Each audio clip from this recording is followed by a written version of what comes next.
But the main difference, they're both rehab therapies, but the main thing is OTs deal with occupation, and occupation is any activity that you find meaningful. It can be hanging out with friends, work, school, sleep, eating. OTs will look at a person and try to find the best way to help them participate in the activity. So there's a definition of occupation, but so it could be like, could it be something like after stroke they go back into work and how they do all that? yeah. So we would look at, and I kind of go into it too with assistive technology because it links right with what OTs need to do is give people tools to help them better participate. So someone with a stroke or even like a kid with behavioral issues, all of those things are things that OTs could address. My first. My first. Oh, here we go. Okay, here we go. So I'm sure you guys know this, but just assistive technology can be anything. It can be the really cool 3D printed prosthetic or the really cool long-handed toenail clipper. Both are both are technology that help people function, and that is like the ultimate goal. I saw this one on Facebook. I don't know if you saw it too. It was like a spoon Yeah. that it was for somebody that had MS, I think it was, and like when they shake and it like equalizes out, so they're able to eat We without also it. have it's called a universal cuff, and it goes around your hand like this, so you don't need to grip, and you can just like pinch yourself like that. Okay, so just two definitions of how OTs would approach developing assistive technology. Modified and adapt, they're really similar and they're used interchangeably, and you don't really need to like memorize the difference. It's just like a good talking point, I thought, in like just thinking about like your goal for whatever your device is. So modifying would be like changing the environment and the supports or the tools used needed to like enhance participation in activity. So like if you were trying to do homework and you clean your room to help you pay better attention and reduce distractions, you'd be modifying. But adapting is more like this picture where you change the actual task itself, not the environment or the supports. Like the guy in the picture, he wouldn't really be able to ride your typical bike, so we have to change the task so he can participate in it. Kind of going back to the other example too, instead of decluttering your room, you might like take more frequent breaks from doing your homework to like maintain your attention. So both modify and adapt have the same goal, but the way you go about it is different. And it's going to work differently for every person too. I was trying to think of examples, but like someone with mild cognitive impairment or things like that, they might benefit better from modifying and helping give them like extra support and the environment and things like that rather than changing the task. And it's really important that, like at the end of the day, you're working towards technology acceptance and that person integrating that technology into their daily life. So it has to be meaningful for them. Some people, when it comes to prosthetics, sometimes people can be really like hesitant to accept a new prosthetic and they don't want to do it. And we're really big on independence, and part of independence is choice and letting people choose and say like, that's not going to work for me or that will work for me. Just like cleaning your room might work better for you than taking breaks and doing your homework.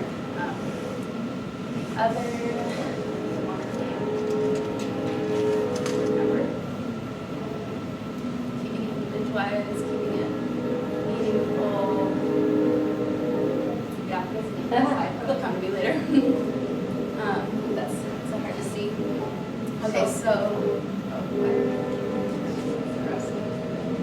No, I was just thinking, so like, there was this girl that you were in OT school with, and I remember her saying, you know, okay, so somebody wants an adaptive, they want a drill, and somebody thinks, oh, well, have somebody else hold the drill for them. And that's kind of what you're getting at, the idea that the adaptive or assistive technology gives independence and independent choice. A person should be able to hold the drill or do what they want to do, feed themselves, as Mrs. Horan said, without having things dribble on them.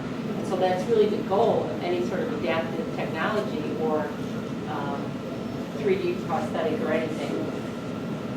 Yeah, and that reminded me, I was gonna say too, just keeping it meaningful for that person. So like the picture of the guy with the bike, having him ride a typical bike and like making the environment better may not, like the task is no longer meaningful. Same with someone like with mild cognitive impairment trying to read, adapting that task and changing the task itself to make the reading more like maybe at an elementary level. That might like take away from the meaning of the activity of that individual. So really focusing on what can I do to maintain the overall like experience of occupation for this person.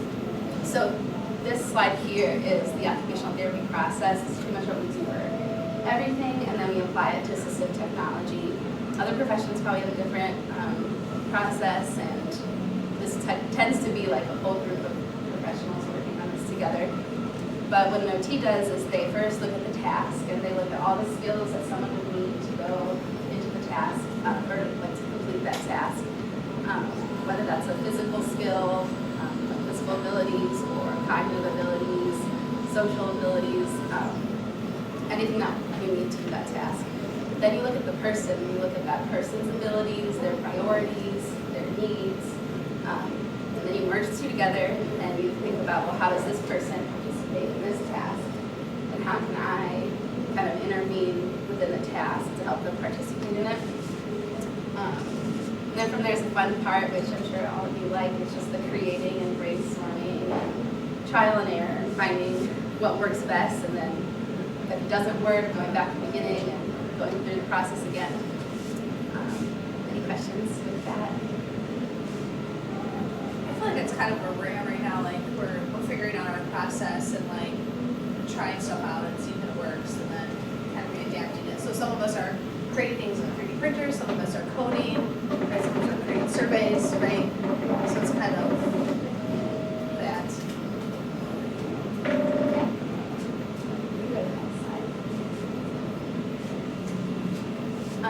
So this was kind of my process and how I developed the drill, and I'll show you guys a little bit more. But first of all, I looked at the person. So I've been in theater for like 10 years, and I would always wonder about my coworkers, and if they got older, they had an injury, and one coworker, his dad had ALS, so if that were to be passed down to him, if he got ALS, how would they be able to participate in like theater and their jobs and their passion? And so since we use drills all the time, I thought that would be the best kind of task to look at. And so first I thought of all the skills that you need to use a drill, and then while doing that, I tried to discriminate what is a crucial skill and what is maybe secondary, not as important. For example, like standing. You don't necessarily need to stand to use a drill. You can be in a wheelchair and use a drill. I've drilled like laying on my back, like trying to go up. You don't need your legs very often anyway, so standing would be a secondary skill. But like postural stability, being able to maintain your balance in order to hold the drill, that is something that's crucial to the task, and that I might be able to supplement using technology. So kind of going through that, and you can choose like what you're passionate about. It depends on what your person needs. Like I chose to not really address the cognitive like difficulties that may come with drilling, mainly because I wanted to keep the task as meaningful as I could.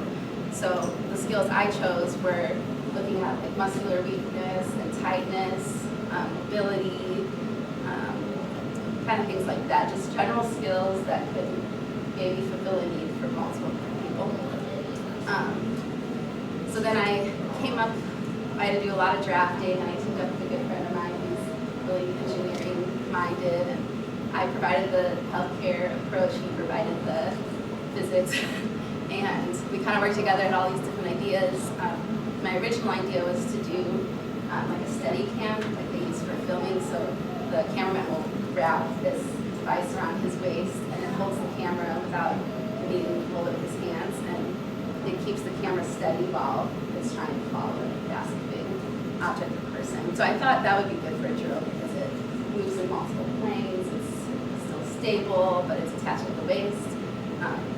But that's really expensive and it's a lot of work, so we backtracked and worked on this drill. So I can, I'll walk over and talk about the drill a little bit. It's not finished, so if you have any ideas of how to make it better. I was talking beforehand that a lot of these material is probably could be 3D printed, which would make it even cheaper. But the main idea, so this is like the drawer slide of what you would put like in a drawer to open and close it. It's a center mount drawer, and then PVC and 2 wood blocks, and then attached to the drill. And so this would ideally, Want me to help you put it on, or? well, it can't really go on, but it would ideally go over my shoulder like this and be at my midline. And then I'd like it to be held up with bungees. And then it attaches to a tool belt, so then you can move it up and down. And the bungees and it being attached to your trunk makes it pretty much like a weightless kind of task. And kind of going back to just like my experience with it, I was worried about doing this because I don't have any physics skills or anything, but I really didn't need them. A lot of it was just trial and error and seeing what felt easiest on my body, and also knowing just general principles of, well, my trunk, there's more muscles to recruit there for me to use. It's my center of gravity, so I'm not going to throw off balance. I have more mobility in my arms that way. So kind of just like, when in doubt, always taking a step back and looking at, okay, what are the skills I'm trying to supplement, and what's my end goal? Because there's so many things that I could address with a drill that someone might need help with. So just focusing on like those skills that I was like from the start that I was going to work on. Yeah. Any questions with this? Or?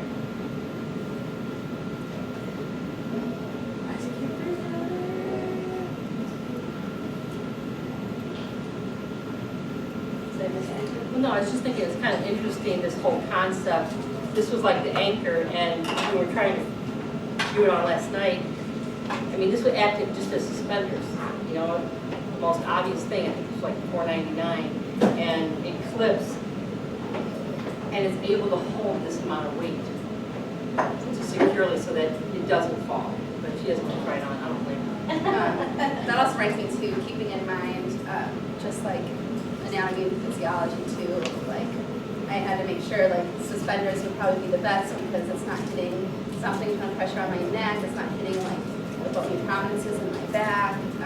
Because all those things are compounding, and people won't use assistive technology if it's painful or makes their injury worse. So from here, for my project for school, we had to kind of like develop like a business plan of how we would market this.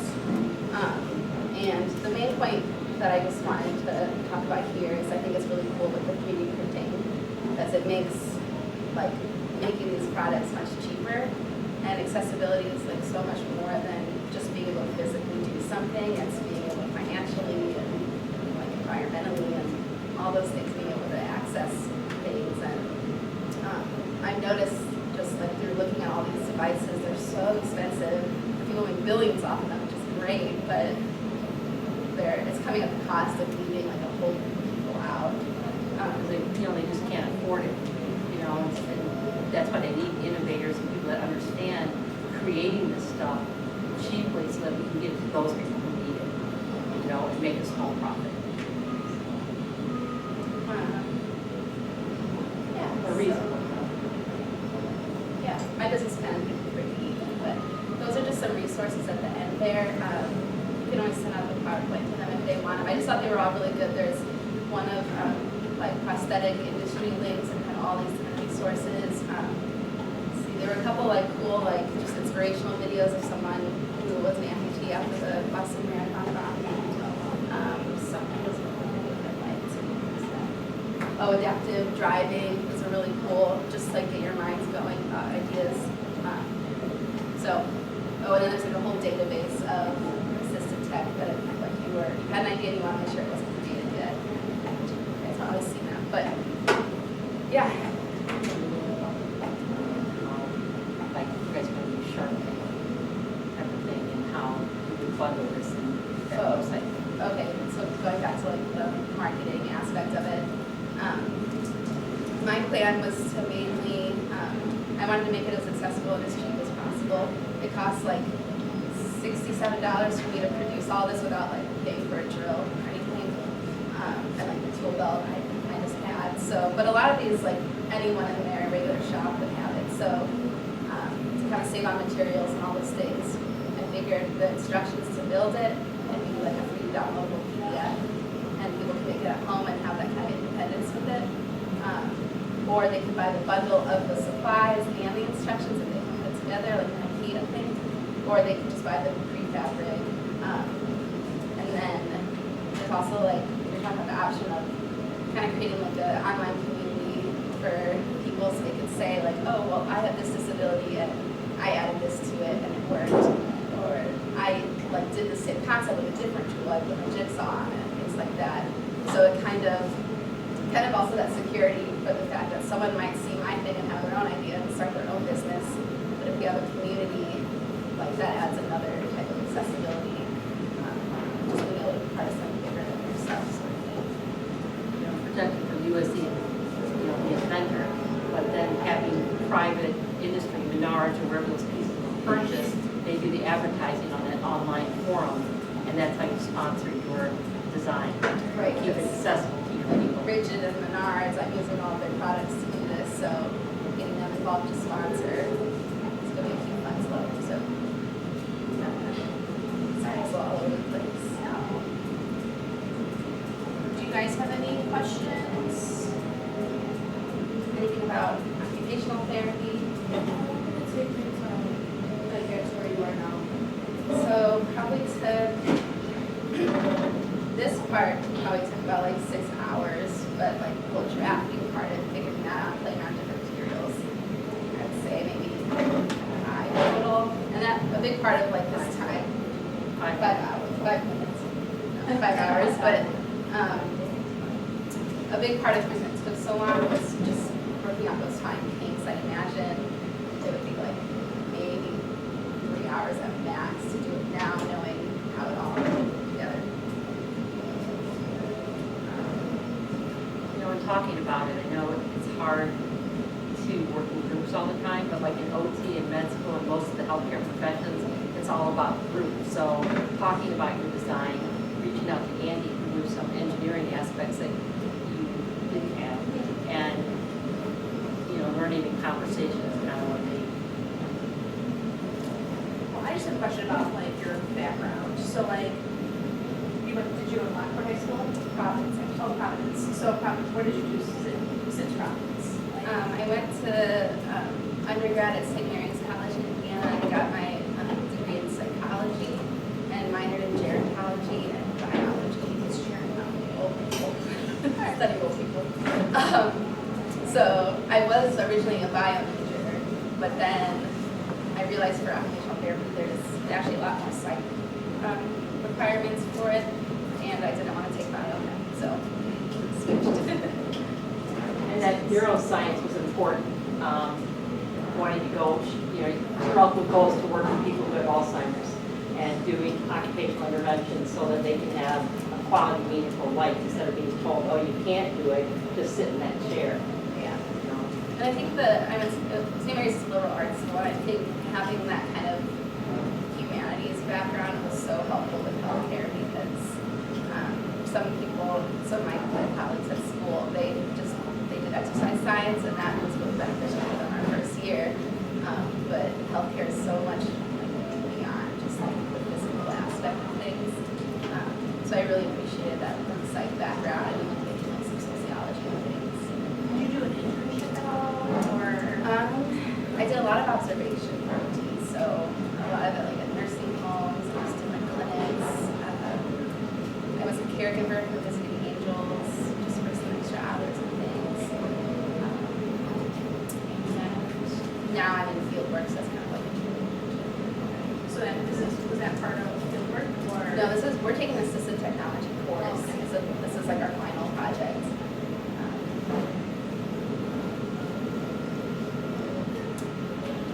My husband made fun of me because I said, oh, yesterday I was like, oh, Kathleen, let me bring it to school and I'll have the kids do a 3D design of it. And my husband's like, maybe it'll take like a couple of weeks. You can't just all of a sudden jump and go, I'm going to create this thing, you know, with dimensions and everything. But I think the thing that's changed in adaptive technology with 3D design is you can play, you can create, and it's cheap. And you can tailor it to that person. Like you made that drill to fit your body, your physique.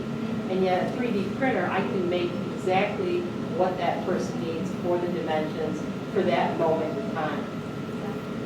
So if you have any good ideas, it's better. I think too, like even like with prosthetics, you know, they change as the person, right? Like they get bigger, you know, so does the prosthetic and like what their needs are. There's like different prosthetics for different things, right? So that all comes with the fact of adapting it for them. Yeah, and that's kind of like getting your money's worth too. They call it like growing into deficit. You don't want to, you want it to grow with them, so it like optimize the performance for a long time. I think like even with wheelchairs, sometimes it's like 6 years before they can get a new one under like insurance, and that's a long time of growing and changing. Sorry. I was just wondering, like, how much does it cost? Like, how much cheaper actually? So we have a 3D printer at my school, so through that I can do it for free. Our library also has one. I think it's something like, it's pretty cheap. I feel like it's like $1. It's per time, so it's like $1 per hour or something like that. I guess someone from our library came and spoke, and they said that a guy like 3D printed like a bunch of pieces for his boat or something, and it was like a third of the price. Yeah. Well, I know like a spool of like my good filament is like $35.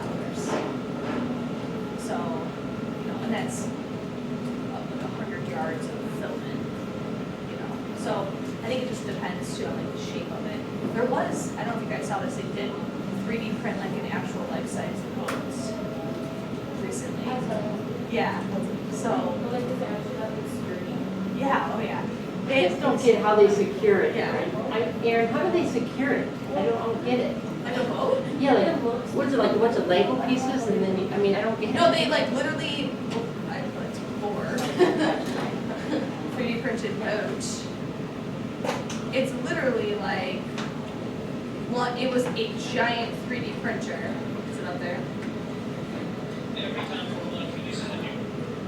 Printer, it kind of sets the bar a level higher, and so we've come to expect great things. Yes, we took a picture with. So it's just one giant 3D printer.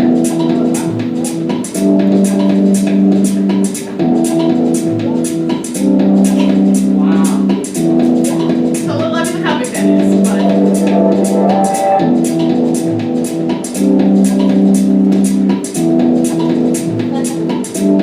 How long is it going to take before this automation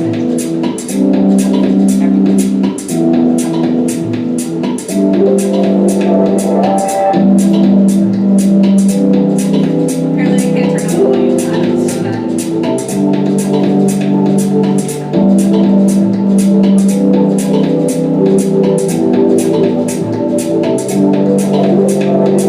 If you're going to build a boat like this, a new design, new boat like this, it may take months, if not a year, to build it. We did it in a little over a weekend.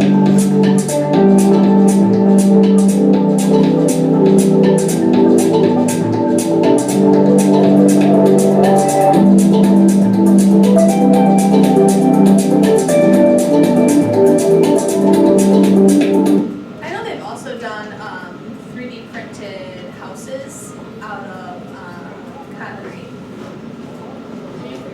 Like, materials and stuff? Yep. So we could print other materials that we have. Just plastic tends to be the easiest, and also if we use PLA, which is like a corn base, there's other ones you can use. They just give off like more fumes, and we don't want any of that, you know, smell or like issue that comes with it.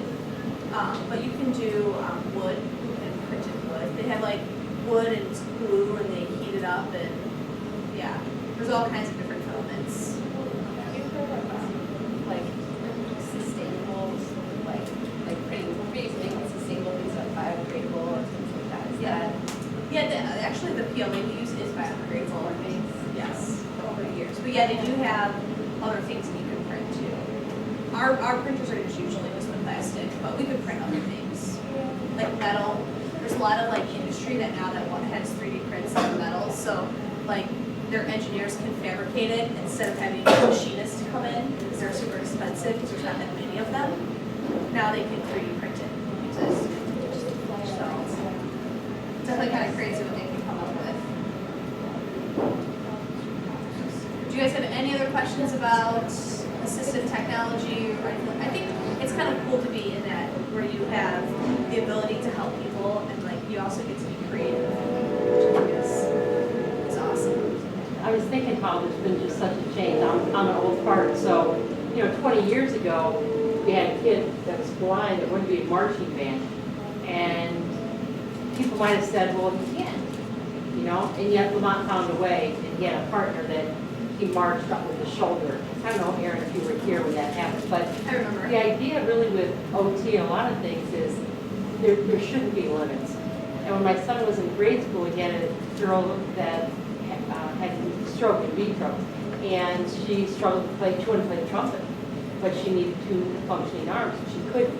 And so my husband rigged up with the janitor this piece of metal, gray tape and black tape and everything, so Nell could play the trumpet. The bad news is Nell didn't continue, but when you think about that, why shouldn't Nell be able to choose the instrument that she wants to try?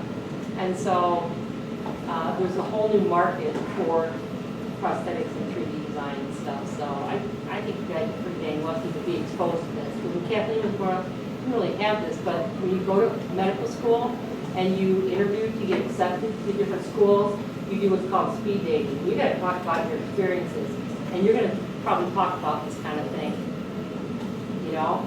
This experience, this learning experience in Miss Horan's class. So. Now, how many years left do you have? Now, you're technically in OT school, that rate.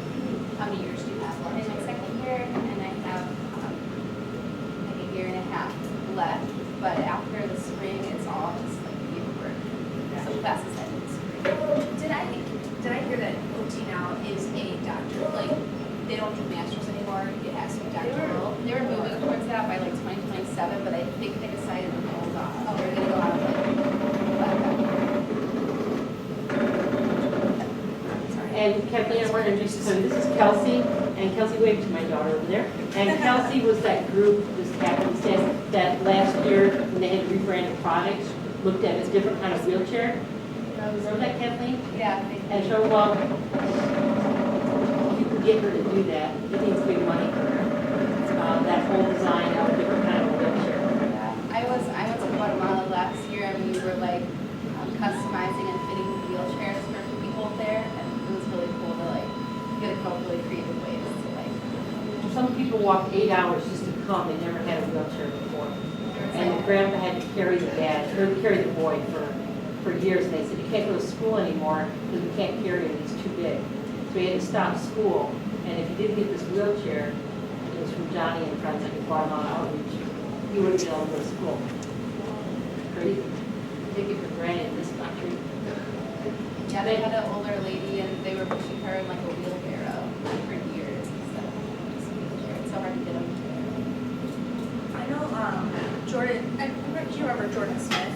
Yeah. From last year, she did like a mission trip with her church, and they went to, I forget what third world country, but they were like, people were walking around like missing legs, and her whole thing when she was there was to use recycled materials that were around to build prosthetic legs for kids.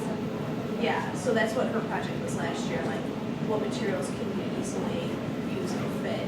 So I think it's just kind of like, how do you make life so it's fair for everyone, Yeah, So, yeah. And I might have shared this with some of the kids that were like that before, but some guy invented a shoe for kids in Africa because they don't have shoes, and the boys' feet grow so fast. So even if a child gets a pair of shoes, it doesn't last long. And the shoe opened up, kind of like a skate, that would fit them for a period of 6 or 7 years. I think it might be Shoe for All or something like that. And he spoke in the Chicago area, This is how you fund your college education too. You think of these design ideas or whatever and figure out how to package them. And using it in whatever field that you want to go in, like use it for anything. That's it. Bam. What are some of the things you guys are thinking about building? Yeah, that far right. What's that far right one? Of the video? Yeah. Was it Shoe for All? Yeah, that's it. imagine if you at 17 could invent a product that could help somebody in a third world country.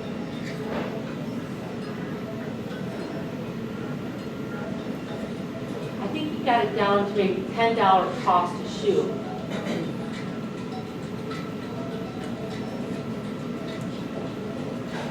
I know there's other two, things that were, there was a, remember Kelsey, you remember the soccer ball? Was it in Infinite Green that they talked about? There was like a soccer ball. Yeah, that you would like kick, and then it would like collect the energy, and then at the end of the night you could plug in a light for your house. Because some of like the third world countries, that's what they play all day is soccer, right, football. So it's just a way that they would be able to have the energy for their house. So I think you can go both ends of the spectrum, right?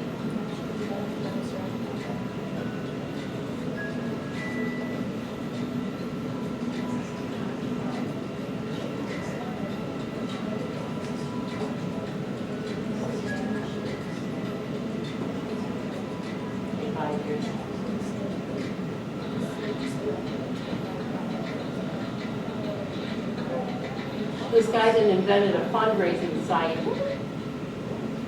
And one of my sophomores, when we were doing a project, reached out to him, and he sent us a sample pair of shoes and like some T-shirts to promote this. It was going to come to Lemont. It didn't work out, but pretty interesting.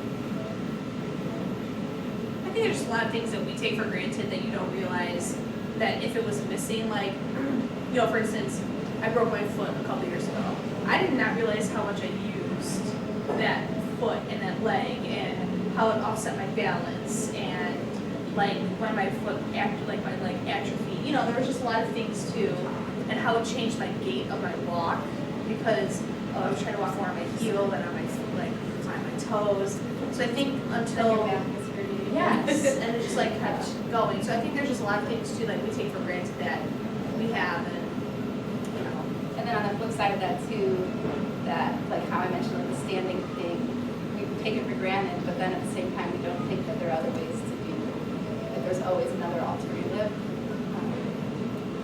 So if someone can't stand, it's not the end of the world.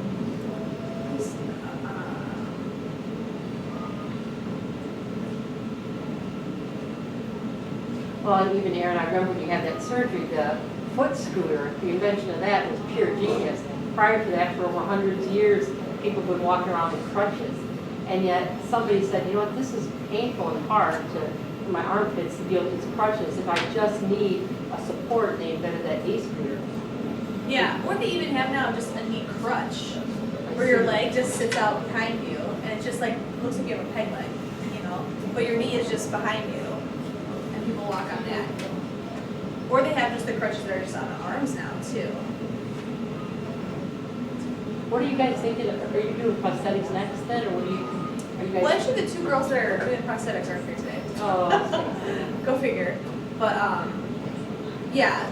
So we have got like prosthetics, we're kind of like all over the map on like projects, but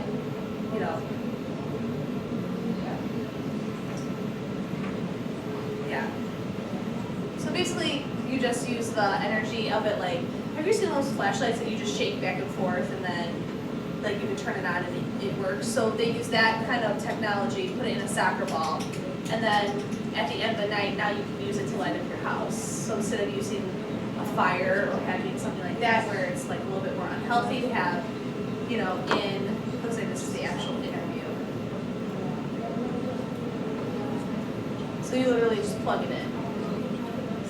But we were trying to adapt it, so like could we use like how much energy would an actual like official soccer game, like a professional soccer game, would that give, But it ends up, it's a little wonky of where you have to put the energy, but, so.